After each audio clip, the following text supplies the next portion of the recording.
RFI Convida.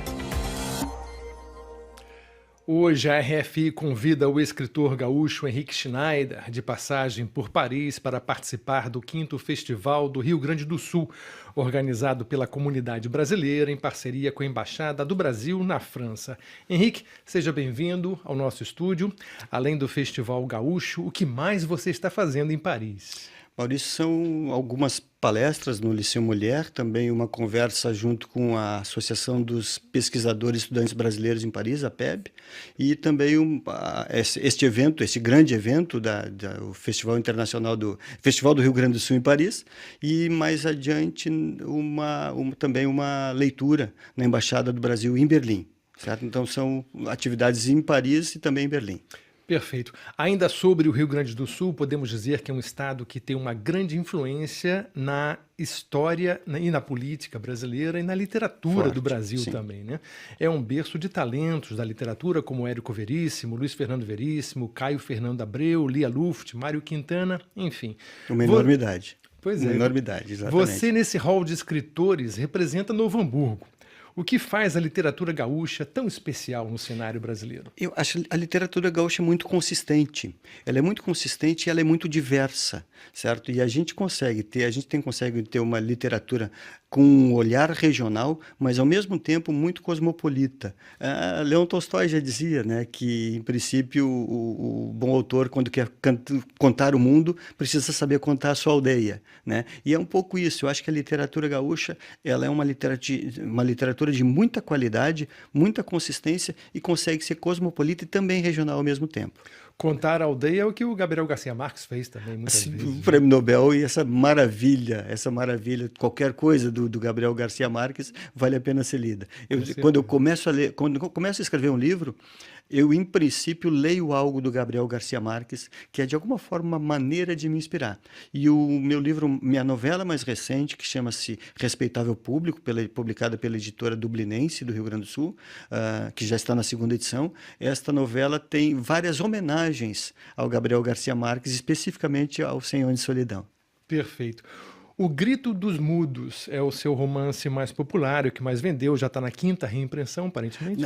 Foram 5 edições pela LPM e agora ele vai para a 3ª edição pela Bertrand Brasil, do Rio de Janeiro. Então, acabam sendo 8 edições. Do que se trata o Grito dos Mudos? O Grito dos Mudos é um livro que eu brinco, é um livro já mais antigo, mas consegue ser mais atual hoje do que na época em que foi escrito. Ele trata da questão do desemprego e também da substituição do homem pela máquina. Eu conto um dia na vida do Nicolau, lavador de pratos, no dia em que o Nicolau imagina que vai ser substituído no restaurante onde trabalha por uma máquina, moderníssima máquina de lavar pratos. E eu conto as confusões nas quais ele se envolve neste dia de desespero. É justamente isso, é um livro um pouco mais antigo, mas trata da questão específica do desemprego e também da substituição do homem pela máquina. Perfeito. Você já escreveu 8 livros, entre romance e coletâneas de contos. Um dos seus maiores sucessos também é o Contramão, um livro que vai virar filme em breve pelas mãos do cineasta paulista Jefferson D. Exato. Como você se sente com essa possibilidade de ver as personagens que você criou ganhando imagem na tela do cinema? É uma alegria, Maurício. Na verdade, o Contramão foi finalista do Prêmio Jabuti e ganhou o Prêmio Livro do Ano da Associação Gaúcha de Escritores. Então, é um livro que me deu já muitas alegrias, e certamente essa alegria da transformação do livro em filme é uma alegria a mais. E é justamente isso. Porque eu acho que a literatura é sempre ponto de partida.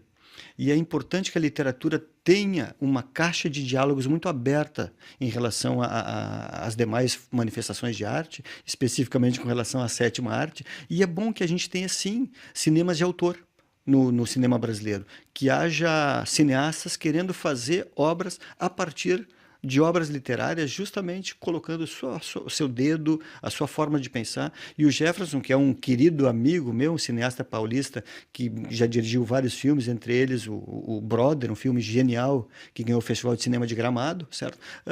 Gostou do livro, disse, vou fazer, e eu digo, estamos juntos, né?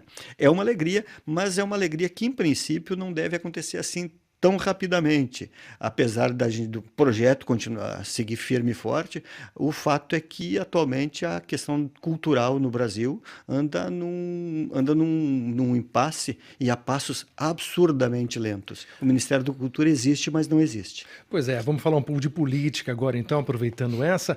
Ontem nós noticiamos aqui na RFI que a Anistia Internacional está denunciando o Brasil junto à ONU por graves retrocessos no campo dos direitos humanos. Você também sente isso no Brasil, que nós estamos andando para trás? Acho que sim. Acho que sim. Eu, além da minha condição de escritor, eu também sou advogado e advogado trabalhista. Eu trabalho para diversas entidades sindicais, certo? E no direito do trabalho, especificamente, nós estamos tendo retrocessos brutais.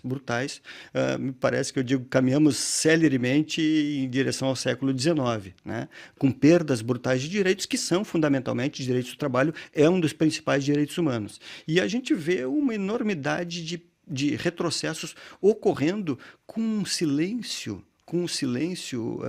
muito assustador das pessoas, de alguma forma pensando que isso pode ser normal, ou de alguma forma cansadas no sentido de não dizer basta. E é necessário que a gente sim diga basta a esse retrocesso que efetivamente me parece estar acontecendo no Brasil no que diz respeito aos direitos humanos. E aí está a Anistia Internacional, uma entidade que já venceu inclusive o Prêmio Nobel da Paz. Está aí a Anistia Internacional, que não nos deixa falando sozinhos. Perfeito. Agora, nesse retrocesso há 2 semanas, em Porto Alegre ganhou destaque nas redes sociais brasileiras por causa de algo embaraçoso. Destaques nas redes sociais mundiais. Mundiais, né? Mundiais. Algo realmente embaraçoso. Exatamente, né? Um destaque vergonhoso. Uma exposição de arte, a Queer Museum, foi cancelada pelo patrocinador por questões morais. Sim. Isto é, censura imposta por alguns grupos de pressão, entre eles o tal do movimento Brasil Livre. É. Como você reagiu a esse retrocesso? O MBL é um movimento nitidamente fascista. Ele é isto, certo? Aquilo foi um absurdo. Só que não é um absurdo que está sozinho. O MBL é um movimento que ganha força. Porque tem o apoio, tem alguns apoios fortes, inclusive. Agora, em princípio, deve apoiar candidaturas. Pretende talvez se transformar em partido político, o que dizia que não era, né? Mas enfim. Mas especificamente nesta situação, era a exposição Queer Museum, que trata da questão da diversidade sexual. É uma exposição que já acontece em vários lugares do mundo. O primeiro lugar no mundo em que ela é fechada por questões morais, pressões morais, é o Rio Grande do Sul. Isso é vergonhoso. E eles conseguem reduzir, é uma exposição com 75 artistas, 280 obras, certo? E eles conseguem reduzir isso a uma imagem de nada. Entre os artistas, nós temos lá Lígia Clark, Volpe, Portinari, Leonilson, o gaúcho Fernando Baril, são nomes, Adriana Varejão, que são nomes da primeira linha da arte brasileira, inclusive do mercado mundial de arte, de primeira linha. Eles conseguem reduzir isso a um olhar moral absurdo, certo? Como se fosse nada, certo? Então, justamente isso. Só que o problema é que isto não está vindo sozinho.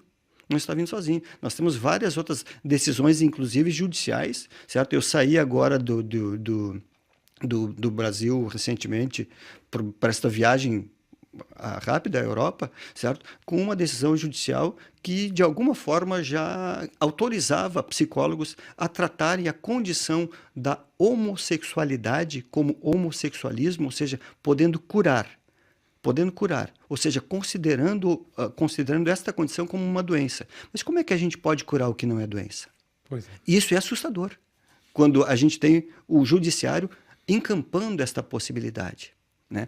Contra, inclusive, o Conselho Nacional de Psicologia, contra a posição, o Conselho Nacional de Psicologia vai recorrer. Foram 2 ou 3 psicólogos evangélicos que entraram com uma ação popular e que agora, liminarmente, os autoriza a tratar essa condição como doença. Entendo. Isso é triste, é triste. A famosa cura gay. A famosa cura gay, exatamente. Perfeito. Né? E, Bom, como eu digo, estamos voltando celeremente ao século XIX nesta área. Com certeza. Henrique, conta pra gente agora dos seus projetos futuros, para a gente encerrar a entrevista. Em princípio, devo publicar um próximo livro no próximo ano, certo? Que trata justamente da questão.